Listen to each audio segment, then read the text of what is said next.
Back to bulletin. Vijayawada court భవనంలో lift నిలిచిపోవడం కలకలం రేపింది. 7 నుండి 8 అంతస్తుల మధ్య లిఫ్ట్ లో 5 లాయర్లు చిక్కుకున్నారు. విద్యుత్ సరఫరా పునరుద్ధరించినా లిఫ్ట్ కదలలేదు. ఫైర్ సిబ్బంది రంగంలోకి దిగి లాయర్లను క్షేమంగా బయటకు తీసుకొచ్చారు.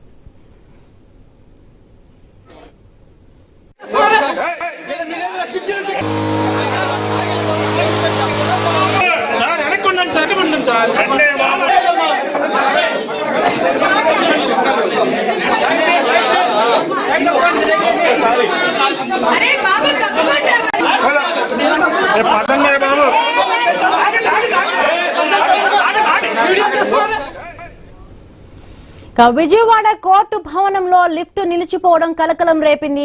7-8 అంతస్తుల మధ్య లిఫ్ట్ లో 5 లాయర్లు చిక్కుకున్నారు. విద్యుత్ సరఫరా పునరుద్ధరించినా కూడా లిఫ్ట్ కదలలేదు. దీంతో ఫైర్ సిబ్బంది అక్కడకు చేరుకొని లాయర్లను క్షేమంగా కూడా బయటకు తీసుకొచ్చారు. రైట్, మరి పూర్తి అప్డేట్స్ మా కరెస్పాండెంట్ యాకూబ్ అందిస్తారు. యాకూబ్,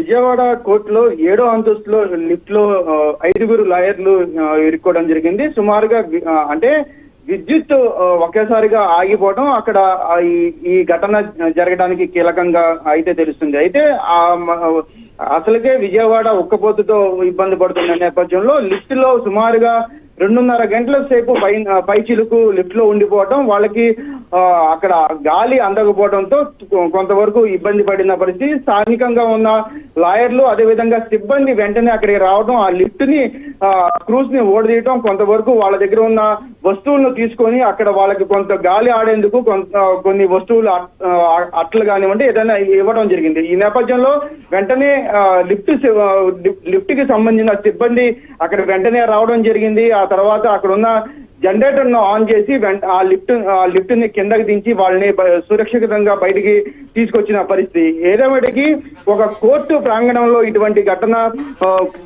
పూర్తిగా ఒక దుమారం అయితే రేపింది. అక్కడున్న పరిస్థితులను కూడా ఇక లిఫ్ట్ పనిచేయకపోవడం, అదేవిధంగా విద్యుత్ ఆగిపోవడం అనేది పెద్ద కారణం అని కూడా చెప్పుకోవచ్చు. అదే లిఫ్ట్ లో ఎవరైనా జడ్జిలు కానీ ఎవరైనా ఉంటే చాలా ఇబ్బంది పడేవాళ్ళు.